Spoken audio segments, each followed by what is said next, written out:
Hello, welcome to crazy জিওজ।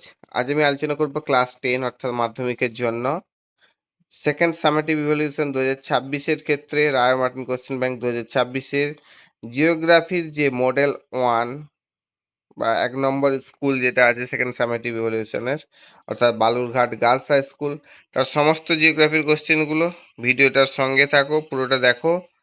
একের দাগে দেখো বিভাগ কয় যে সমস্ত কোশ্চেনগুলো আছে বিকল্পগুলির মধ্য থেকে সঠিক উত্তরটি নির্বাচন করে লিখতে বলেছে। 1.1-এ দেখো নৈশুদ্যটি মেঘ সৃষ্টি হয়, অপশন ক হবে রাইট অ্যান্সার মেসোস্ফিয়ারে।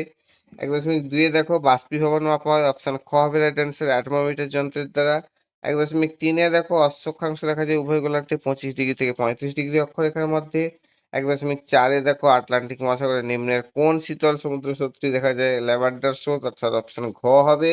1.5-এ দেখো পৃথিবী চাঁদের মধ্যে দূরত্ব সর্বাধিক হলে তাকে বলা হয় অ্যাপোজি, অর্থাৎ অপশন গ রাইট অ্যান্সার। 1.6-এ দেখো ভারতের অধিক প্রচলিত কৃষি ব্যবস্থাটি হলো অপশন ক জীবিকা সত্তাভিত্তিক কৃষি। আর 1.7-এ দেখো একটি শিকড় আলগা শিল্পের উদাহরণ হলো অপশন ঘ হবে রাইট অ্যান্সার বস্ত্র শিল্প। 1.8-এ দেখো ভারতের ম্যানচেস্টার বলা হয়, অপশন গ হবে রাইট অ্যান্সার আহমেদাবাদকে। এবারে বিভাগ ক্ষয়ে 2-এর দাগে 2.1-এর যে কোশ্চেনগুলো আছে দেখে নাও। উপযুক্ত শব্দ বসিয়ে শূন্যস্থান পূরণ করতে বলেছে। 2.1.1-এ দেখো নাতিশীতোষ্ণ হিমমণ্ডলে উচ্চচাপ কেন্দ্রকে ঘিরে কেন্দ্র বহির্মুখী ধীর গতি সম্পন্ন শীতল ও শুষ্ক বায়ু প্রবাহকে ড্যাশ বলা হয়। শীতল ও শুষ্ক যেহেতু তাহলে কি হবে, আর নাতিশীতোষ্ণ হিমমণ্ডলে যেহেতু হয়ে থাকে ওটা প্রতিপ ঘূর্ণাবর্ত বা অ্যান্টি সাইক্লোন হবে। ঠিক আছে। এবার 2.1.2-এ দেখো মরাকোটালের সময় পৃথিবীর সাপেক্ষে চাঁদ ও সূর্য ড্যাশ অবস্থান করে। মরাকোটালের সময় পৃথিবীর সাপেক্ষে চাঁদ ও সূর্য সমকোণে বা 90 ডিগ্রি অ্যাঙ্গেলে অবস্থান করে। 2.2-তে দেখো যে সমস্ত কোশ্চেনগুলো আছে বিভাগ ক্ষয়ে একটি বা দুটি শব্দে উত্তর দিতে বলেছে। 2.2.1-এ দেখো কোন বিজ্ঞানী প্রথম আন্টার্কটিকায় ওজন ক্ষয় লক্ষ্য করেন। অ্যান্সার হবে দেখো জো ফরম্যান প্রথম আন্টার্কটিকায় ওজন ক্ষয় লক্ষ্য করেন। 2.2.2-এ দেখো ট্রপোস্ফিয়ারের স্বাভাবিক উষ্ণতা হ্রাসের হার কত। প্রতি 1000 মিটার উচ্চতায় 6.4 ডিগ্রি সেন্টিগ্রেড হারে উষ্ণতা হ্রাস পায়। এবার 2.2.3-এ দেখো বিশ্বের বৃহত্তম মগ্নচড়া কোনটি, এটা জানো সবাই, গ্র্যান্ড ব্যাংক মগ্নচড়া বিশ্বের বৃহত্তম মগ্নচড়া। এবার 2.3-এ দেখো বাম দিকের সঙ্গে ডান দিক মেলাতে বলেছে, ম্যাচিং করতে বলেছে। বাম দিকে দেখো 2.3.1-এ অতি বিরল জনঘনত্ব অঞ্চল, সেটা কোথায় দেখা যায়, ডান দিকের কোনটার সঙ্গে মিলছে, বিশাখাপত্তনম, অরুণাচল প্রদেশ, চেন্নাই। তিনেরটার সঙ্গে মিলছে অরুণাচল প্রদেশ। 2.3.2-এ দেখো পূর্ব উপকূলের স্বাভাবিক বন্দর ডান দিকের কোনটার সঙ্গে মিলছে, ডান দিকে একেরটার সঙ্গে মিলছে বিশাখাপত্তনম। 2.3.3-এ দেখো ভারতের ডেট্রয়েট ডান দিকের কোনটার সঙ্গে মিলছে, অপশন 2 এরটার সঙ্গে মিলছে চেন্নাই। ভালো করে দেখবে ওটা। বিভাগ গয়ে দেখো 3-এর দাগে নিচের প্রশ্নগুলির সংক্ষিপ্ত উত্তর দিতে বলেছে। 3.1-এ দেখো শান্ত বলয় বা ডোলড্রাম কি। আগের ক্লাসগুলোতে অর্থাৎ 8-এ 9-এ পড়ে এসছো তোমরা এইটা, শান্ত বলয় বা ডোলড্রাম। এটা এখানেও পড়তে হবে, তবে একটু বিস্তারিত হয়তো। সংজ্ঞা দেখো নিরক্ষরেখার উভয় দিকে 5 ডিগ্রি উত্তর ও 5 ডিগ্রি দক্ষিণ অক্ষরেখার মধ্যে নিরক্ষীয় নিম্নচাপ বলয়কে ডোলড্রাম বলা হয়। এর উৎপত্তির কারণ কি, নিরক্ষীয় অঞ্চলে সূর্যরশ্মি সারা বছর লম্বভাবে পড়ে, ফলে এখানকার বায়ু সহজেই উদ্দু ও হালকা হয়ে বা উপরে উঠে গিয়ে ঊর্ধ্বমুখী বায়ুস্রোতের সৃষ্টি করে। সেইটা কি হয়, এই অঞ্চলে ভূপৃষ্ঠের সমান্তরাল অর্থাৎ অনুভূমিকভাবে বায়ু প্রবাহ লক্ষ্য করা যায় না এবং শান্ত অবস্থায় বিরাজ করে, তাই নিরক্ষীয় নিম্নচাপ বলয়কে শান্ত বলয় বা ডোলড্রাম বলা হয়। অর্থাৎ কি হয়, 5 ডিগ্রি উত্তর থেকে 5 ডিগ্রি দক্ষিণ অক্ষরেখার মধ্যে কি হয়, সূর্যরশ্মি লম্বভাবে পড়ে, ফলে এখানকার বায়ু সহজেই কি হয়, হালকা হয়ে যায়, দিয়ে উপরে উঠে গিয়ে ঊর্ধ্বমুখী বায়ুস্রোতের সৃষ্টি করে। তাই এই অঞ্চলে ভূপৃষ্ঠের সমান্তরালে অর্থাৎ আনুভূমিক বায়ু প্রবাহ লক্ষ্য করা যায় না, যেহেতু উপরের দিকে স্রোত সৃষ্টি হচ্ছে সেহেতু কি হয়, কোনো আনুভূমিক বায়ু প্রবাহ লক্ষ্য করা যায় না।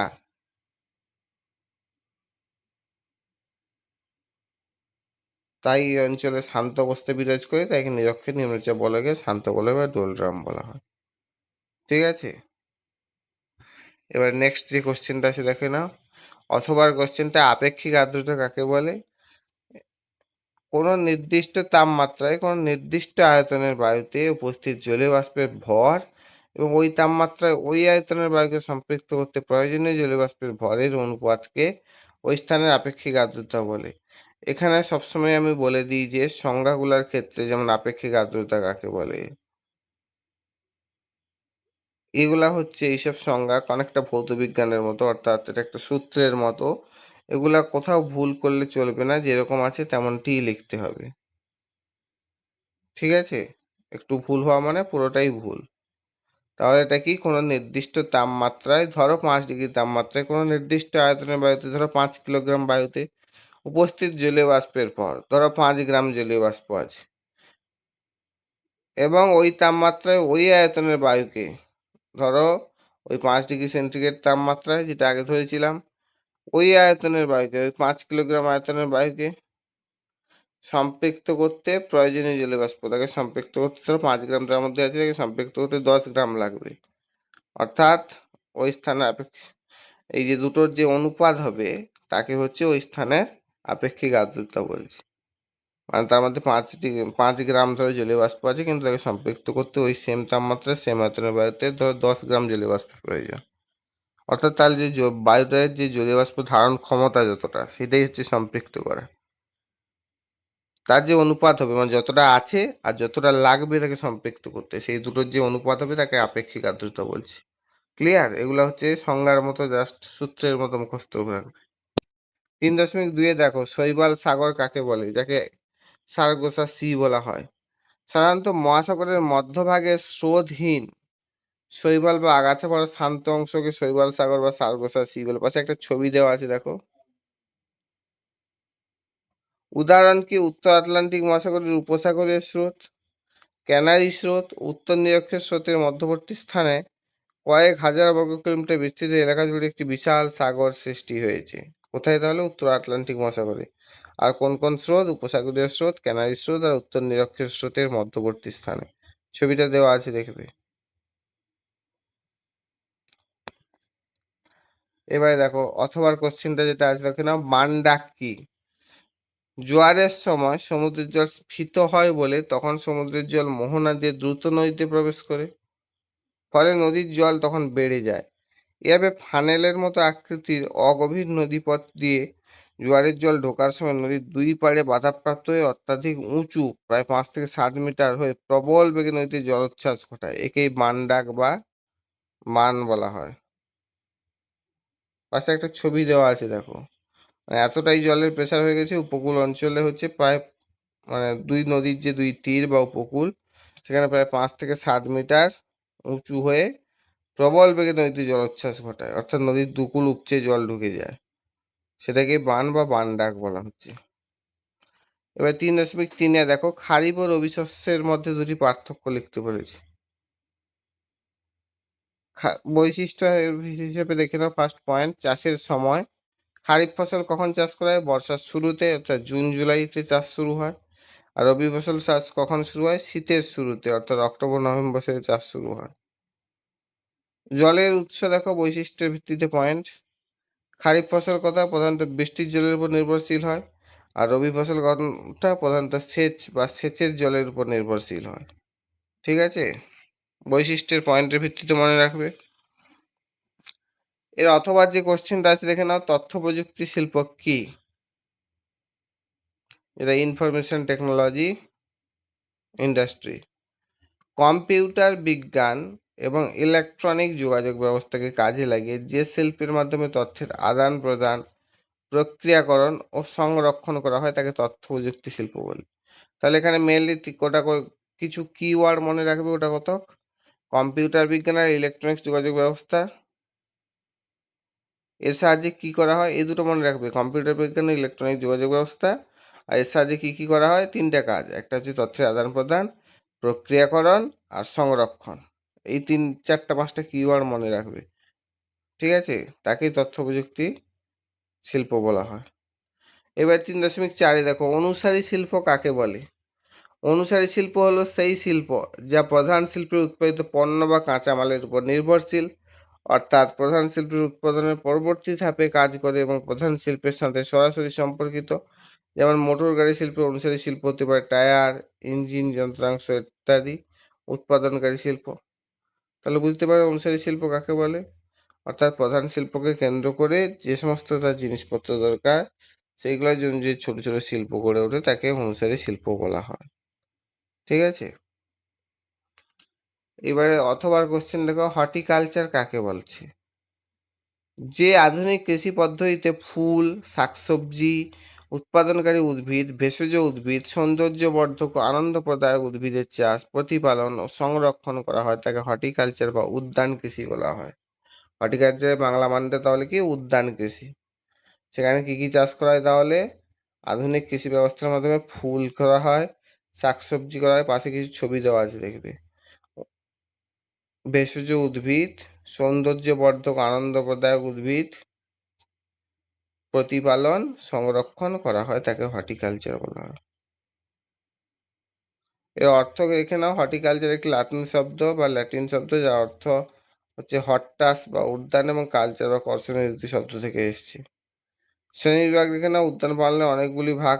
ফ্লোরিকালচার আছে একটা, যেখানে ফুলের চাষ হয়, মেনলি গোলাপ, গাঁদা, চন্দ্রমল্লিকা, সূর্যমুখী চাষ করা হয়, পাশে কিছু ছবি দেওয়া আছে। আর পোমাম কালচার একটা হয়, যেখানে কলা, পেয়ারা, আপেল, আনারস, কমলা লেবুর চাষ করা হয়। আর ওলেরি কালচার একটা হয়ে থাকে, যেখানে পালং শাক, বেগুন, কুমড়ো, ফুলকপির চাষ করা হয়। অর্থাৎ হর্টিকালচারে উদ্যান কৃষিতে তিনটা ভাগ আছে, একটা হচ্ছে ফ্লোরিকালচার যেটা ফুলের চাষ, একটা আছে পোমাম কালচার যেটা ফলের চাষ, একটা ওলেরি কালচার যেটা শাকসবজির চাষ। ঠিক আছে, এইবারে দেখো বিভাগ ঘয়ে যে সমস্ত কোশ্চেনগুলো আছে সংক্ষিপ্ত ব্যাখ্যামূলক উত্তর দিতে বলেছে। নিরক্ষীয় অঞ্চলে সারা বছর ধরে নিয়মিত পরিচালন বৃষ্টিপাত সংঘটিত হয় কেন? 4.1-এর কোশ্চেন। নিরক্ষীয় অঞ্চলে সারা বছর নিয়মিত পরিচালন বৃষ্টিপাত হয় প্রধান কারণগুলি হলো, 1 নম্বরে দেখে নাও, সূর্য লম্বভাবে কিরণ দেয়।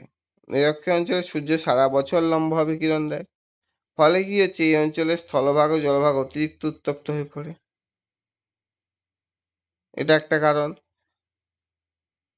2 নম্বরের কারণ কি? অত্যাধিক বাষ্পীভবন। এখানে জলভাগের পরিমাণ বেশি আছে নিরক্ষীয় অঞ্চলে, যেহেতু সাগর মহাসাগরের পরিমাণ বেশি, ফলে কি হচ্ছে, প্রবল উষ্ণতার ফলে এই যে উত্তপ্ত হলো লম্বভাবে কিরণ দেওয়ার ফলে, এর ফলে কি হলো, প্রবল উষ্ণতার ফলে জল দ্রুত বাষ্পীভূত হলো এবং বায়ুমণ্ডলে সেই জলীয় বাষ্প মিশে গেল। এবারে 3 নম্বরে দেখো, বায়ুর ঊর্ধ্বগমন হবে। উষ্ণ আর্দ্র বায়ু, যেহেতু বায়ুতে জলীয় বাষ্প মিশে গেছে, কি হচ্ছে, উষ্ণ আছে, গরমও আছে, আর আর্দ্র ভাব এসে গেছে, হালকা হয়ে গেছে, এর ফলে হয়ে সরাসরি কি হয়, উপর দিকে উঠে যায়। জলীয় বাষ্প যেহেতু হালকা, তাই উপর দিকে উঠে গেল, এবং কি হলো, শীতল ও প্রসারিত হলো, শীতল হয়ে প্রসারিত হলো। এবার 4 নম্বরে কি হবে, ঘনীভবন ও বৃষ্টিপাত ঘটবে। উচ্চস্তরে বায়ু শীতল হয়ে জলীয় বাষ্প ঘনীভূত হয় এবং ঘন কিউমুলোনিম্বাস মেঘ সৃষ্টি করে। এর ফলে প্রতিদিন বিকেলে বা সন্ধ্যায় প্রবল বজ্রবিদ্যুৎ সহ বৃষ্টিপাত ঘটে, যা পরিচালন বৃষ্টিপাত নামে পরিচিত। ঠিক আছে, এই প্রক্রিয়াটি সারা বছর ধরে একইভাবে চলে। নিরক্ষীয় অঞ্চলে প্রায় প্রতিদিন নিয়মিত পরিচালন বৃষ্টিপাত ঘটে।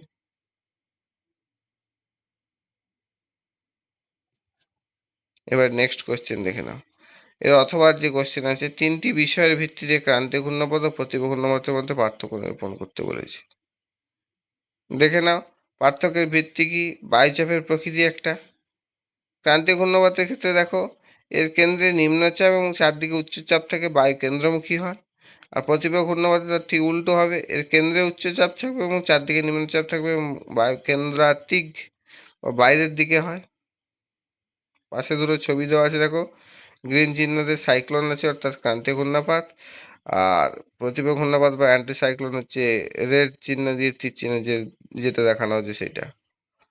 ঠিক আছে, এবারে দেখো পার্থক্যের ভিত্তি কি, আবহাওয়ার অবস্থা কেমন থাকে ক্রান্তীয় ঘূর্ণাবাতের ক্ষেত্রে।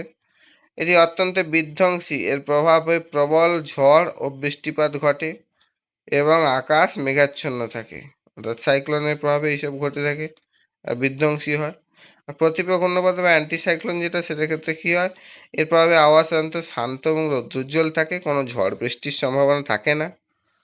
এবারে বায়ুর অভিমুখ দেখে নাও, 3 নম্বর পার্থক্যের বিষয়। উত্তর গোলার্ধে ঘড়ির কাঁটার বিপরীত এবং দক্ষিণ গোলার্ধে ঘড়ির কাঁটার দিকে ঘোরে ক্রান্তীয় ঘূর্ণপাত। উত্তর গোলার্ধে হচ্ছে ঘড়ির কাঁটার বিপরীতে, আর দক্ষিণ গোলার্ধে হলে ঘড়ির কাঁটার দিকে। ঠিক আছে। এবারে দেখো প্রতিভা ঘূর্ণাপাতের ক্ষেত্রে সেটা কি হয়, উভয় গোলার্ধে ঘড়ির কাঁটার দিকে এবং দক্ষিণ গোলার্ধে ঘড়ির কাঁটার বিপরীতে ঘোরে। ঠিক আছে। পার্থক্যটা খুব ভালোভাবে মন দিয়ে পড়বে। আর এখানে যেহেতু বলছে বিষয়ের ভিত্তিতে, তাই পার্থক্যের ভিত্তি বা বিষয় হিসেবে একটা পয়েন্ট করতে হবে। শুধু পার্থক্য লিখে দিয়ে চলে এলে হবে না, যেমন ভাবে লেখা আছে। ঠিক আছে, যে পার্থক্যের ভিত্তি বা বিষয়ও লিখতে পারো। এইবার 4.2 দেখো সমুদ্র তরঙ্গ ও সমুদ্র স্রোতের মধ্যে পার্থক্যগুলি আলোচনা করতে বলেছে। সমুদ্র তরঙ্গ দেখো বৈশিষ্ট্যের ভিত্তিতে সংজ্ঞা কাকে বলা হয়। সমুদ্র তরঙ্গ সমুদ্রের জলরাশি একই স্থান থেকে কেবল ওঠানামা করলে তাকে সমুদ্র তরঙ্গ বলে। একই স্থান থেকে ওঠানামা করছে, সেটা সমুদ্রের তরঙ্গ। আর সমুদ্রের স্রোত কি, সমুদ্রের জলরাশি যখন নিয়মিতভাবে এক স্থান থেকে অন্য স্থানে প্রভাবিত হচ্ছে তখন তাকে সমুদ্র স্রোত বলছে। আর জলের স্থান পরিবর্তন বৈশিষ্ট্যের ভিত্তি দেখো, এতে জলকণাগুলি কোনো স্থায়ী স্থান পরিবর্তন হয় না, অর্থাৎ সমুদ্র তরঙ্গের ক্ষেত্রে কোনো জলকণার স্থায়ী স্থান পরিবর্তন হয় না। জলে কেবল একই স্থানে স্পন্দিত হয়, জল কেবল একই স্থানে স্পন্দিত হয়ে থাকে। আর সমুদ্র স্রোতের ক্ষেত্রে সেটা কি হয়, এতে জলরাশি এক স্থান থেকে অন্য স্থানে নির্দিষ্ট দিকে প্রভাবিত হয়। ঠিক আছে। আর 3 নম্বর দেখো বৈশিষ্ট্যের ভিত্তিতে কি আছে, উৎপত্তির কারণ। সমুদ্র তরঙ্গ কেন উৎপত্তি হয়, প্রধানত বায়ুর ঘর্ষণ বা বায়ুপ্রবাহের শক্তির ফলে সমুদ্র তরঙ্গের সৃষ্টি হয়। আর সমুদ্র স্রোত কেন সৃষ্টি হয়, নিয়ত বায়ুপ্রবাহ, জলের উষ্ণতা ও লবণতার পার্থক্য এবং পৃথিবীর আবর্তনের ফলে সমুদ্র স্রোত সৃষ্টি হয়। এই পার্থক্যটাও খুব ভালোভাবে পড়বে। নেক্সট যেটা আছে দেখো, আরো কিছু বৈশিষ্ট্য দেওয়া আছে বা আরো কিছু পার্থক্য দেওয়া আছে, দেখে নাও। বৈশিষ্ট্যের ভিত্তিক প্রকৃতি একটা দেওয়া আছে, এটি সমুদ্রপৃষ্ঠের একটি সাময়িক ও স্থানীয় আলোড়ন। আর সমুদ্র স্রোতের ক্ষেত্রে এটি একটি সুনির্দিষ্ট স্থায়ী প্রবাহ যা দীর্ঘ পথ অতিক্রম করে। উপকূলে প্রভাব কে ফেলে, সমুদ্র তরঙ্গ দেখো, সমুদ্র তরঙ্গ প্রধানত উপকূল ভাগের ক্ষয়কাজ ও সঞ্চয় কাজ নিয়ন্ত্রণ করে। আর সমুদ্র স্রোত কি করে, সমুদ্র স্রোত উপকূল অঞ্চলে জলবায়ু, উষ্ণতা, বৃষ্টিপাতকে নিয়ন্ত্রণ করা হয়। শক্তির ক্ষেত্রে দেখে নাও বৈশিষ্ট্যের ভিত্তি, সমুদ্র তরঙ্গের ক্ষেত্রে বায়ুর বেগ বাড়লে তরঙ্গের উচ্চতা ও শক্তি বৃদ্ধি পায়। আর সমুদ্র স্রোতের ক্ষেত্রে দেখো, এটি সমুদ্রের গভীরে এবং উপরিভাগে বিশাল জলরাশি বহন করার ক্ষমতা রাখে। ঠিক আছে। এর অথবা যে কোশ্চেনটা আছে দেখে নাও, ভরা জোয়ার ও মরা জোয়ারের মধ্যে তুলনামূলক আলোচনা করতে বলেছে। বিষয়গুলো দেখে নাও। অবস্থান, ভরা জোয়ারের ক্ষেত্রে দেখো স্প্রিং টাইড যাকে বলছে, সূর্য, চাঁদ এবং পৃথিবী একই সরলরেখায় থাকে। আর মরা জোয়ারের ক্ষেত্রে সূর্য ও চাঁদ পৃথিবীর সাপেক্ষে পরস্পর সমকোণে থাকে। ঠিক আছে। তারপরে তিথি দেখো, ভরা জোয়ার কোন কোন তিথিতে হয়, পূর্ণিমা আর অমাবস্যা তিথিতে হয়ে থাকে ভরা জোয়ার। আর মরা জোয়ার শুক্ল ও কৃষ্ণপক্ষের অষ্টমী তিথিতে মেনলি হয়ে থাকে। জলের উচ্চতা, ভরা জোয়ারের ক্ষেত্রে দেখো জোয়ারের জল খুব বেশি উঁচুতে ওঠে এবং ভাটার জল খুব নিচে নামে। আর মরা জোয়ারের ক্ষেত্রে দেখো জোয়ারের জল খুব কম উঁচুতে ওঠে এবং ভাটার সময় জল খুব বেশি নিচে নামে না। এর কারণ কি, ভরা জোয়ারের ক্ষেত্রে কারণ দেখো, সূর্য ও চাঁদের মিলিত আকর্ষণ বল প্রবল হয়, যেহেতু একই সরলরেখায় থাকে। আর মরা জোয়ারের ক্ষেত্রে সূর্য ও চাঁদের আকর্ষণ বল পরস্পরকে প্রশমিত করে দেয়, যেহেতু সমকোণে থাকে।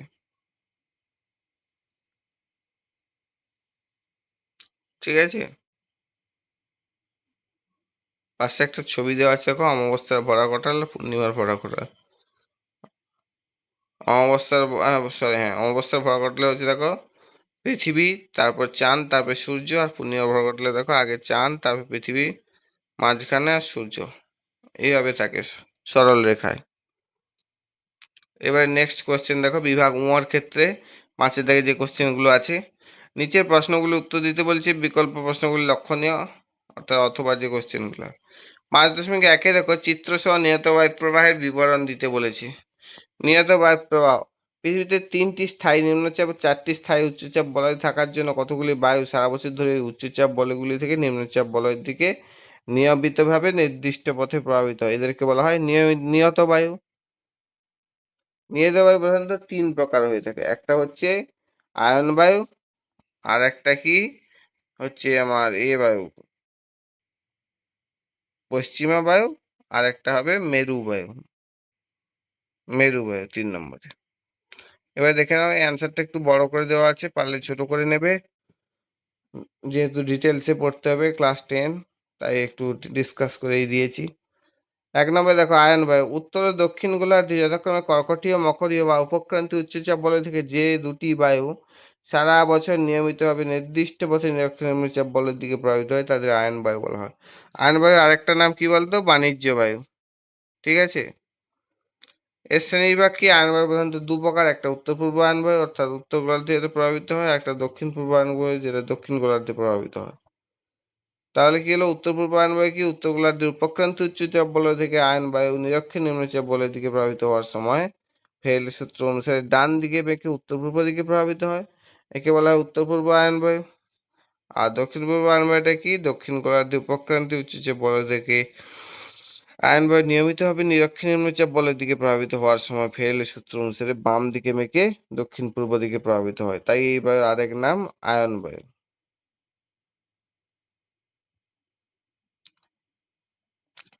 এর বৈশিষ্ট্য কি দেখে নাও।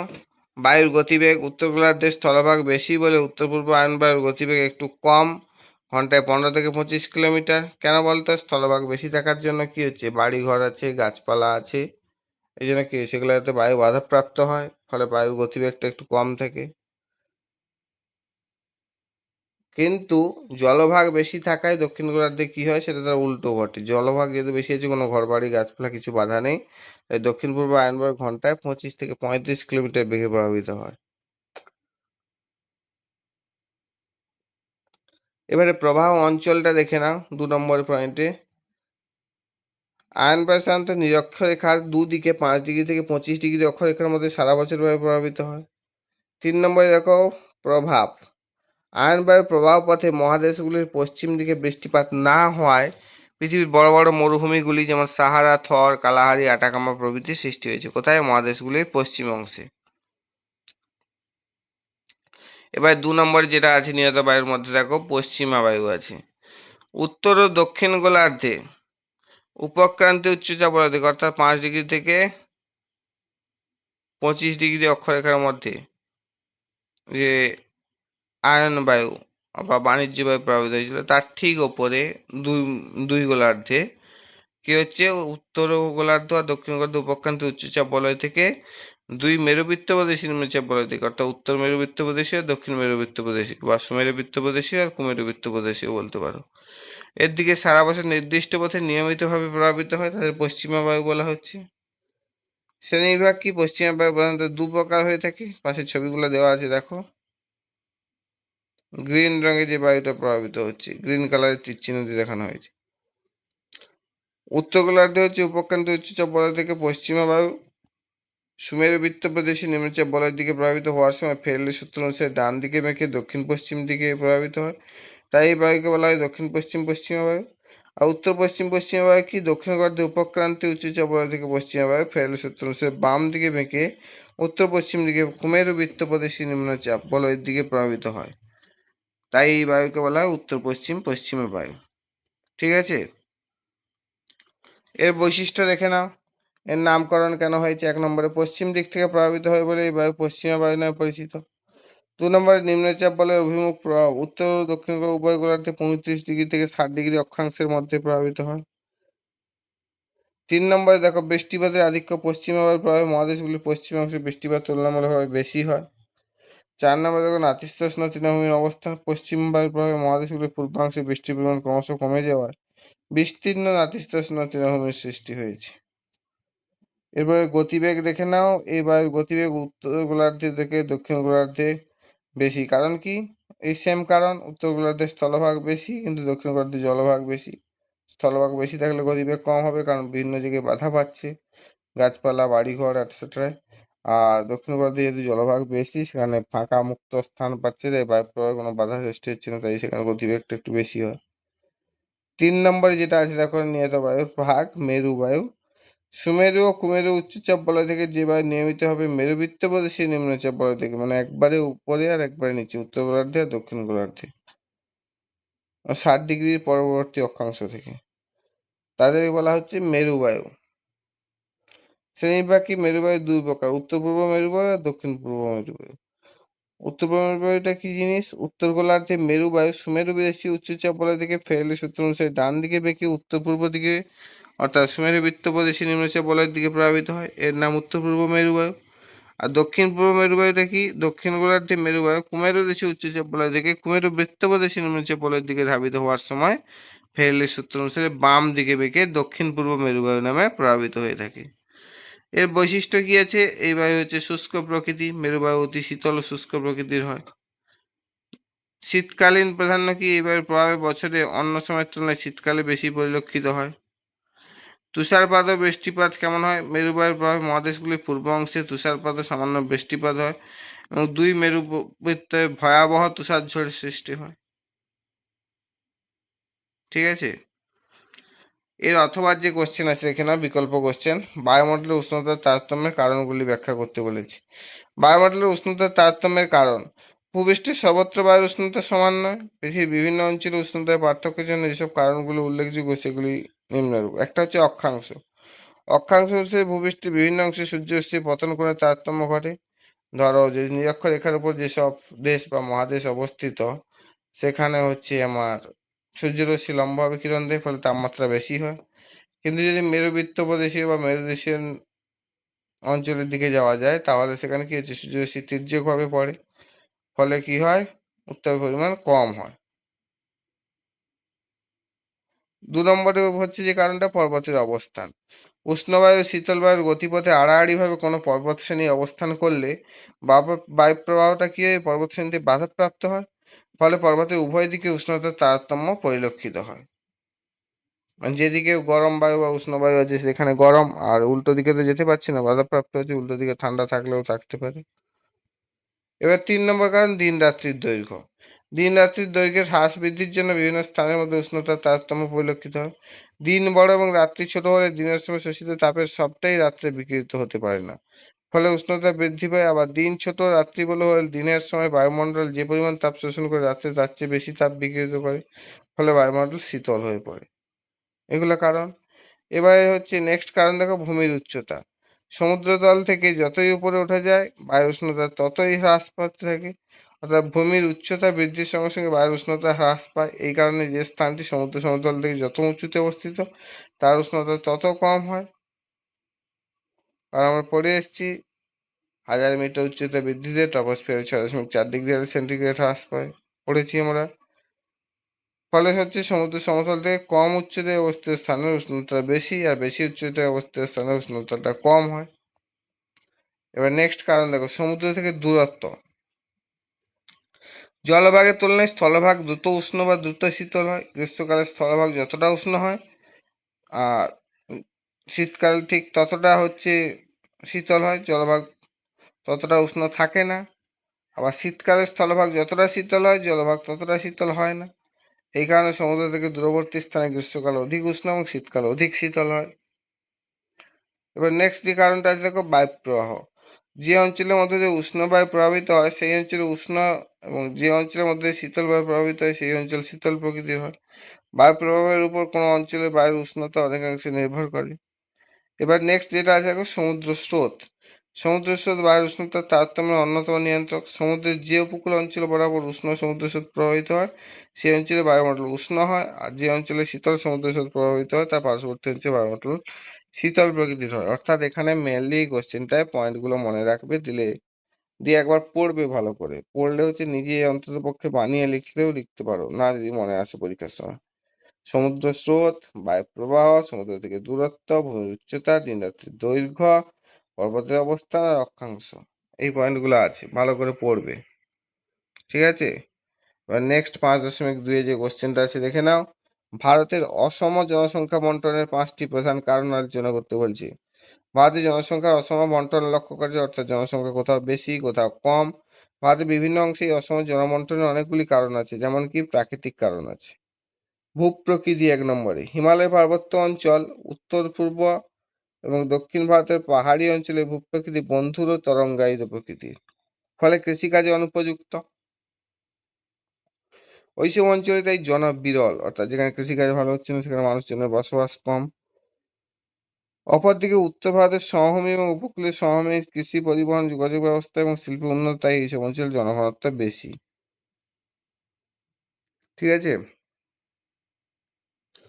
2 নম্বর যে কারণটা হচ্ছে জলবায়ু। উত্তর ও পূর্ব ভারতের সমভূমি অঞ্চলে অনুকূল জলবায়ুর জন্য জনঘনত্ব বেশি। অপরদিকে রাজস্থানের মরু অঞ্চলে বা গুজরাটের কচ্ছ অঞ্চলে শুষ্ক এবং হিমালয়ের পার্বত্য অঞ্চলে শীতল জলবায়ুর জন্য জনঘনত্ব কম হয়।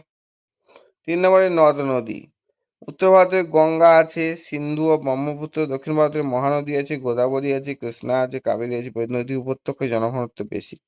এর কারণ কি? কারণ এইসব নদী থেকে জলসেচ, জল নিকাশি, জলবিদ্যুৎ উৎপাদন, জলপথে পরিবহন, পানীয় জল সরবরাহ, মৎস্য চাষ, নানান রকম সুবিধা পাওয়া যায়। এবার বিতে যেটা আছে দেখো, সেগুলো তো হলো প্রাকৃতিক কারণ, এগুলো হচ্ছে অপ্রাকৃতিক কারণ বা মানবিক কারণও হতে পারে। পরিবহন ব্যবস্থা। উন্নত পরিবহন ব্যবস্থা জনবসতিকে প্রভাবিত করে। যেমন হচ্ছে উত্তর ভারতের সমভূমি অঞ্চলে সড়কপথ, রেলপথ, জলপথ প্রভৃতির মাধ্যমে যাতায়াতের সুবিধা আছে, তাই এখানে জনবসতি ঘন। আবার মধ্যপ্রদেশের অনেক জায়গায় উন্নত পরিবহন ব্যবস্থার অভাবে অত্যন্ত জনবিরল। 2 নম্বর যেটা অপ্রাকৃতিক কারণ হচ্ছে শিল্প ও শিল্পাঞ্চল। শিল্পকে কেন্দ্র করে বা শিল্পাঞ্চলে বহু মানুষের জীবিকার সংস্থান হয়। শিল্পকে কেন্দ্র করে বা শিল্পাঞ্চলে বহু মানুষের জীবিকার সংস্থান হয়। ফলে কি হবে? কলকাতা শিল্পাঞ্চল বা আসানসোল শিল্পাঞ্চলে জনঘনত্ব বেশি হবে। শিল্পকে কেন্দ্র করে মানুষের বসবাস বেশি হয়। এবার নেক্সট অথবা যে কোশ্চেনটা আছে দেখে নাও, সেই কোশ্চেনটা ভালো করে পড়বে, আগের কোশ্চেনটা। এবার অথবা যেটা আছে দেখে নাও। পূর্ব ভারতের লৌহ ইস্পাত শিল্পের একদেশী ভবনের বা একই ভবনের কারণগুলি লেখো। অর্থাৎ পূর্ব ভারতে হচ্ছে লৌহ ইস্পাত শিল্পের প্রাধান্যের কারণ বা বেশি হওয়ার কারণগুলি লিখতে বলেছি। পূর্ব মধ্য ভারতে লৌহ ইস্পাত শিল্পের কেন্দ্রীয় ভবনের কারণ, ভারতের অধিকাংশ লৌহ ইস্পাত কারখানা গড়ে উঠেছে পূর্ব মধ্য ভারতে। এগুলি হলো পূর্ব ভারতের দুর্গাপুর, কুলটি, বার্নপুর, জামশেদপুর, রৌরকেল্লা, বোকারো, মধ্য ভারতের ভিলাই। এছাড়াও এই অঞ্চলে আরও কয়েকটি লোহা ইস্পাত কেন্দ্র নির্মাণ শিল্প প্রকল্প গৃহীত হয়েছে। এই অঞ্চলের লোহা ইস্পাত কারখানা কেন্দ্রীয় কারণগুলো হলো, একটা হচ্ছে জলের সহজলভ্যতা। এই শিল্পের জন্য প্রয়োজনীয় জল দামোদর, বরাকর, সুবর্ণরেখা, খড়কাই, শঙ্খ, ব্রাহ্মণী, দক্ষিণ কোয়েল প্রভৃতি নদ নদী থেকে সহজেই পাওয়া যায়। এছাড়া তেন্ডুলা জলধারা, মন্দিরাও জলধারা থেকেও জল পাওয়া যায়। এটা একটা কারণ। 2 নম্বর কারণ কাঁচা মালের সহজলভ্যতা। পূর্ব মধ্য ভারতের লৌহ ইস্পাত কারখানাগুলির জন্য প্রয়োজনীয় কাঁচামালগুলি পূর্ব ভারতের রানীগঞ্জ, পশ্চিমবঙ্গের ঝরিয়া, বোকারো, গিরিডি, করোনাপুরা, ঝাড়খণ্ডের তালচেরা, ওড়িশার এবং মধ্য ভারতের কোরবা, সোনাহাটা, ছত্তিশগড়ের সিংরাউলি, উমারিয়া, মধ্যপ্রদেশের কয়লা পাওয়া যায় সহজে। আর পূর্ব ভারতের গোয়া, নোয়ামুন্ডি, চিরিয়া, মনোহরপুর, ঝাড়খণ্ডের হচ্ছে গরুমহিষানি, বাদামপাড়, সুলাইপাট, কিবিরুর, বোনাই, বোলানি ওড়িশার এবং মধ্য ভারতের বায়লাডিলা, দল্লিরাজার, ছত্তিশগড়ের আকরিক লোহা পাওয়া যায়। পূর্ব ভারতে হচ্ছে বীরমিত্রপুর, ওড়িশা, ভগনাথপুর এবং ডালটনগঞ্জ, ঝাড়খণ্ডের পূর্ণপানি, ছত্তিশগড়ের এবং মধ্য ভারতের সাতনা, কোটেশ্বর, কাটনি, মধ্যপ্রদেশের এর চুনাপাথর পাওয়া যায়। পূর্ব ভারতের সম্বলপুর, গাংপুর ও সুন্দরগড় হচ্ছে ওড়িশার, হিররি ছত্তিশগড় এবং মধ্য ভারতের কাটনি মধ্যপ্রদেশ থেকে ডলোমাইট এবং গাংপুর ও বোনাই এর ম্যাঙ্গানিজ পাওয়ার সুবিধা রয়েছে। অর্থাৎ লোহ করিক প্লাস তার প্রসেসিং করতে যে সমস্ত খনিজের প্রয়োজন, সেগুলো হচ্ছে এইসব অঞ্চলে, অর্থাৎ পূর্ব ভারতে, উত্তর পূর্ব ভারতে এইসব অঞ্চলের প্রাচুর্য থাকায় এখানে শিল্প কেন্দ্রীভূতকরণ হয়েছে। এইবারে 3 নম্বরে দেখো পর্যাপ্ত বিদ্যুৎ শক্তি। পূর্ব মধ্য ভারতে প্রচুর কয়লা নির্ভর বৃহদায়তন তাপবিদ্যুৎ কেন্দ্র গড়ে উঠেছে, যেমন পূর্ব ভারতের দুর্গাপুর, মেজিয়া, দিশেরগড়, বক্রেশ্বর পশ্চিমবঙ্গের, পাত্রাতু, বোকারো ঝাড়খণ্ডের, তালচের হচ্ছে ওড়িশার প্রভৃতি এবং মধ্য ভারতের কোরবা ছত্তিশগড়ের, বিন্ধ্যাচল প্রদেশ মধ্যপ্রদেশ রাজ্যের প্রভৃতি থেকে। এছাড়া হচ্ছে হীরাকুদ ও শিলেপুর জলবিদ্যুৎ কেন্দ্রের জলবিদ্যুৎ প্রাপ্তির সুবিধা পূর্ব মধ্য ভারতের লৌহ ইস্পাত শিল্পে কেন্দ্রীভবনে সহায়ক হয়েছে। এবার 4 নম্বরে কি উন্নত পরিবহন ব্যবস্থা। ভারতের রেলপথের বিভিন্ন শাখা, পূর্ব ও দক্ষিণ পূর্ব রেলপথ, যেমন NH-26, NH-23, NH-31, NH-33 প্রভৃতি জাতীয় সড়ক এই অঞ্চলের উপর দিয়ে প্রসারিত হয়। দেশের যে কোনো অঞ্চলের সঙ্গে সহজেই যোগাযোগ করা, পণ্যদ্রব্যের আদান প্রদান করা যায়। এটা 4 নম্বর কারণ হলো। 5 নম্বর যে কারণ আছে বন্দরের নৈকট্য। কলকাতা, হলদিয়া, বিশাখাপত্তনম, পারাদ্বীপের মতো দেশের গুরুত্বপূর্ণ বন্দরের সান্নিধ্যে এই অঞ্চলে লৌহ ইস্পাত শিল্পের উন্নতিতে বিশেষ সহায়তা করেছে। আর অন্যান্য কারণের মধ্যে হচ্ছে কি, এখানে সুলভ শ্রমিকের প্রাচুর্যতা দেখা যায়। পূর্ব ভারতে বিহার, ঝাড়খণ্ড, ওড়িশা ও পশ্চিমবঙ্গের এবং মধ্য ভারতের ছত্তিশগড়, মধ্যপ্রদেশ প্রভৃতি রাজ্যে যথেষ্ট জনবহুল হওয়ায় এখানে যথেষ্ট সংখ্যক সুলভ ও দক্ষ শ্রমিক পাওয়া যায়। 2 নম্বরে কি উন্নত বাজার ও চাহিদা। পূর্ব মধ্য ভারতে ভারী ইঞ্জিনিয়ারিং শিল্পে খুবই সমৃদ্ধ, তাই এই অঞ্চলে বা লৌহ ইস্পাতের উন্নত বাজার ও যথেষ্ট চাহিদা রয়েছে। এইগুলাই হচ্ছে মেন কারণ, ভালো করে পড়বে আর এই কোশ্চেনগুলোর ক্ষেত্রে হচ্ছে পয়েন্টগুলো মনে রাখবে আর একবার পড়ে নেবে কোন স্থানে কি পাওয়া যায়, তাহলে হচ্ছে গল্পের মতন একটা লিখতে পারবে। Thanks for watching. এতটুকুই পর্যন্ত। ভালো লাগলে বন্ধুদেরকে শেয়ার করো, লাইক করে দেবে, আর কোনো কিছু বুঝতে না পারলে কমেন্ট করো, আমি এবার দ্বিতীয়বার বলার চেষ্টা করব। আর সাবস্ক্রাইব করে বেল আইকনটা প্রেস করে রাখো যাতে পরবর্তী ভিডিওগুলো খুব তাড়াতাড়ি পেয়ে যাও। টাটা।